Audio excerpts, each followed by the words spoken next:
అస్సలాము అలైకుం వరహమతుల్లాహి వబరకాతుహు. నేనైతే ఈరోజు ఖురాన్లో అతి పెద్ద సూరా చదివి చెప్పాలనుకుంటున్నానండి. తెలుగులో సూరా పేరు అల్ బక్రహ అండి. ఖురాన్లోనే చాలా పెద్ద సూరా మాట. దీన్ని ఒకే వీడియోలో చదివి చెప్పడం అయితే అవ్వదు, కాబట్టి దీన్ని పాటుగా నేను చదివి చెప్తానండి. నేను చదివే విధానంలో ఏమైనా తప్పులు ఉన్నట్టయితే క్షమించండి. మీకు ఇంకా సూరాల యొక్క అర్థం తెలుసుకోవాలనుకుంటే నా ఛానల్లోకి ఒకసారి వెళ్ళి మీరు చూడొచ్చు. నేనైతే ఇప్పుడు సూరా చదవడం మొదలు పెడుతున్నానండి. హౌజుబిల్లాహి మినశ్శైతానిర్రజీం. బిస్మిల్లాహిర్రహ్మానిర్రహీం. సూరా నెంబర్ 2. సూరా పేరు అల్ బక్రహ్. ఆయతులు 286. అవతరణ మదీనాలో జరిగింది.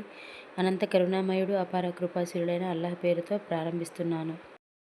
అలిఫ్ లామ్ మీమ్. ఇది అల్లాహ్ గ్రంథము. ఇందులో ఏమాత్రం సందేహం లేదు. అల్లాహ్ భీతి కలవారికి ఈ గ్రంథం మార్గదర్శకం. వారు అగోచర విషయాలను విశ్వసిస్తారు, నమాజును స్థాపిస్తారు, మేము ప్రసాదించిన దాని నుండి మా మార్గంలో ఖర్చు చేస్తారు.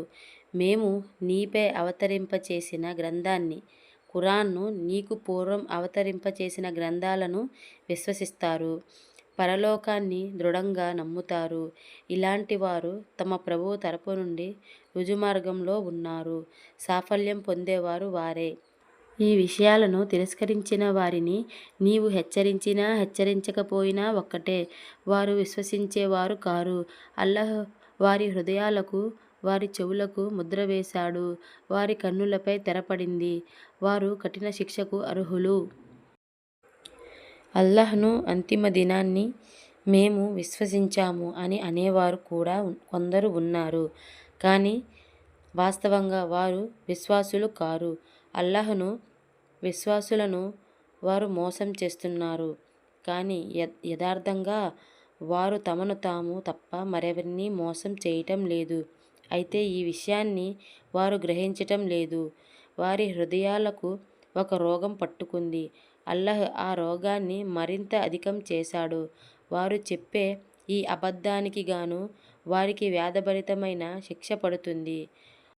అవనిలో కల్లోలాన్ని రేకెత్తించకండి అని వారితో అన్నప్పుడల్లా వారు మేము సంస్కర్తలము మాత్రమే అని అంటారు. జాగ్రత్త, వాస్తవంగా వారే అసలు కల్లోలాన్ని సృష్టించేవారు, కానీ వారు గ్రహించటం లేదు.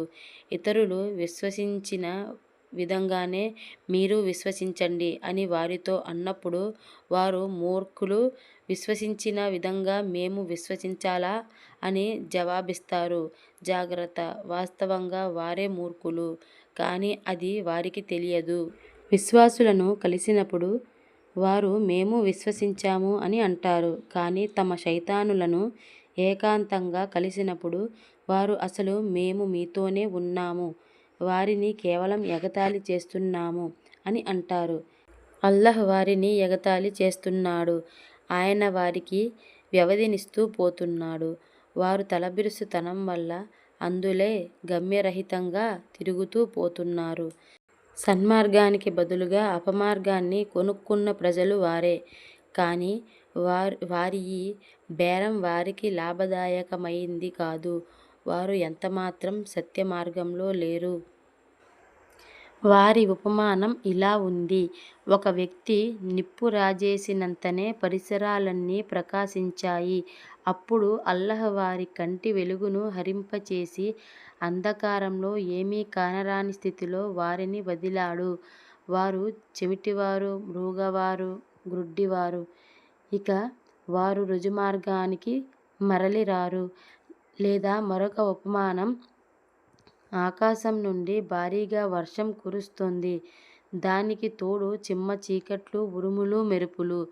ఉరుముల భీకర ధ్వని విని మృత్యుభయం చేత వారు తమ వ్రేళ్లను చెవులలో దూర్చుకుంటారు.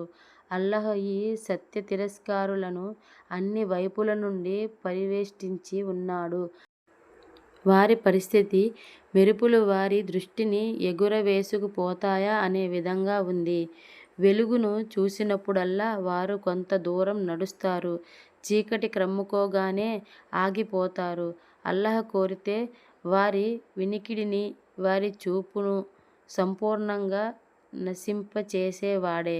నిశ్చయంగా ఆయన ప్రతిదీ చెయ్యగల సమర్థుడు. మానవులారా, మిమ్మల్ని మీకు పూర్వం వారిని సృష్టించిన మీ ప్రభువును ఆరాధించండి. దీని ద్వారానే మిమ్మల్ని మీరు రక్షించుకునే అవకాశం ఉంది. మీ కొరకు భూమిని పాన్పుగాను ఆకాశాన్ని కప్పుగాను సృష్టించినవాడు పైనుండి వర్షాన్ని కురిపించి తద్వారా అన్ని రకాల పంటలు పండే ఏర్పాటు చేసి మీకు ఉపాధిని కల్పించినవాడు ఆయనే. ఇది మీకు తెలిసినప్పుడు ఇతరులను అల్లాహకు సమానంగా నిలబెట్టకండి. మేము మా దాసునిపై అవతరింపచేసిన గ్రంథం గురించి, అది మా గ్రంథం అవునో కాదో అని మీకు సందేహం ఉన్నట్లయితే దాని వంటి ఒక సూరానైనా మీరు రచించి తీసుకురండి. మీ సహచరులందరినీ పిలుచుకోండి. ఒక్క అల్లాహ్ తప్ప మరెవరి సహాయాన్నైనా పొందండి. మీరు సత్యవంతులే అయితే ఈ పని చేసి చూపించండి. కానీ మీరు అలా చెయ్యకపోతే నిశ్చయంగా ఎన్నటికీ చెయ్యలేరు. భయపడండి. మానవులు రాళ్ళు ఇంధనం గల ఆ అగ్నికి అది సత్య తిరస్కారుల కొరకు తయారు చెయ్యబడింది. ప్రవక్త ఈ గ్రంథాన్ని విశ్వసించి దాని బోధనలకు అనుగుణంగా తమ నడవడికను తీర్చిదిద్దుకునే వారికి సంతోష వార్త వినిపించు. కాలువలు ప్రవహించే ఉద్యానవనాలు వారి కొరకు సిద్ధంగా ఉన్నాయి అని. ఆ వనాలలోని పండ్లు ఆకారంలో భూలోకంలోని పండ్లను పోలి ఉంటాయి. తినడానికి ఏమైనా పండ్లు ఇవ్వబడినప్పుడల్లా వారు ఇలాంటి పండ్లే పూర్వం భూలోకంలో మాకు ఇవ్వబడేవి అని అంటారు. అక్కడ వారి కొరకు పవిత్రులైన భార్యలు ఉంటారు. వారు అక్కడే శాశ్వతంగా ఉంటారు. అవును, దోమ లేక దానికంటే మరీ అల్పమైన వస్తువును దృష్టాంతంగా చెప్పటానికి అల్లాహ్ ఎంతమాత్రం సిగ్గుపడడు. ఈ దృష్టాంతాన్నే సత్యస్వీకారులు చూసి ఇది తమ ప్రభువు తరపు నుండి వచ్చిన సత్యమే అని గ్రహిస్తారు. కానీ సత్య తిరస్కారులు వాటిని విని ఈ ఉపమానాల ద్వారా అల్లాహ్ చెప్పదలుచుకున్నదేమిటి అని ప్రశ్నిస్తారు. ఈ విధంగా అల్లాహ్ ఒకే విషయంతో ఎంతో మందిని అపమార్గం వైపునకు తీసుకుపోతాడు, ఎంతో మందికి రుజుమార్గం చూపుతాడు. అల్లాహ్ దీని ద్వారా అపమార్గం పట్టించేది వీరినే. అల్లాహ్ ఆజ్ఞలను ఉల్లంఘించేవారు, అల్లాహ్ తీసుకున్న ప్రమాణాన్ని దృఢపరిచిన తరువాత భంగపరిచేవారు, కలిపి ఉంచండి అని అల్లాహ్ ఆదేశించిన దాన్ని తెంచేవారు, ఇంకా భూమిలో కల్లోలాన్ని రేకెత్తించేవారు, వాస్తవంగా నష్టపడేవారు వీరే. మీరు అల్లాహ్ పట్ల తిరస్కార వైఖరిని ఎలా అవలంబించగలుగుతారు? వాస్తవానికి ప్రాణం లేని మీకు ఆయన ప్రాణం పోశాడు. మళ్ళీ మీ ప్రాణాన్ని తీసేది ఆయనే. తిరిగి మిమ్మల్ని బ్రతికించేది ఆయనే. చివరకు మీరంతా ఆయన వద్దకే మరలిపోతారు. ఇంకా ఆయనే ధరణిలో ఉన్న సమస్తాన్ని మీ కొరకు సృష్టించినవాడు. తరువాత తన ధ్యానాన్ని పైకి మరల్చి సప్తాకాశాలను సృజించినవాడు ఆయనే. ప్రతి విషయము క్షుణ్ణంగా తెలిసినవాడు ఆయనే. ఈ సంఘటనను జ్ఞాపకం తెచ్చుకో. నేను భువిలో ఒక ప్రతినిధిని సృష్టించబోతున్నాను అని నీ ప్రభువు తన దూతలతో అన్నప్పుడు వారు భూవ్యవస్థను అస్తవ్యస్తం చేసి రక్తం చిందించేవాణ్ణి నియమించబోతున్నావా ప్రభూ? మేము నీ స్తోత్రం చేస్తూ నీ గొప్పతనాన్ని కొనియాడుతూ నీ పవిత్ర నామం స్మరిస్తూనే ఉన్నాము కదా అని విన్నవించుకున్నారు. దానికి అల్లాహ్ మీకు తెలియనివన్నీ నాకు తెలుసు అని సమాధానం పలికాడు. తరువాత అల్లాహ్ ఆదాంకు అన్ని వస్తువుల పేర్లు నేర్పాడు. వాటిని దూతలకు చూపించి ప్రతినిధి నియామకం సంక్షోభానికి దారితీస్తుంది అనే మీ అభిప్రాయమే నిజమైతే వీటి పేర్లు కాస్త నాకు చెప్పండి అని అల్లాహ్ వారిని అడిగాడు. వారు కడు వినమ్రులై ఇలా అన్నారు: ప్రభూ, దోషరహితుడవు నీవే. నీవు తెలిపినది తప్ప మాకు మరేమీ తెలియదు. వాస్తవంగా సర్వం తెలిసినవాడవు, సర్వాన్ని అర్థం చేసుకోగలవాడవు నీవే. అప్పుడు అల్లాహ్ ఆదాంతో ఈ వస్తువుల పేర్లను నీవు వారికి తెలుపు అని అన్నాడు.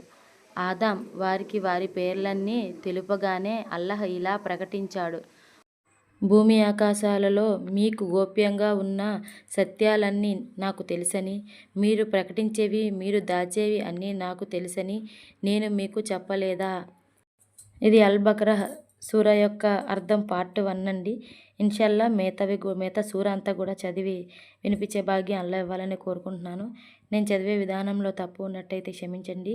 అస్సలాము అలైకుం వరహమతుల్లాహి వబర్కాతుహు.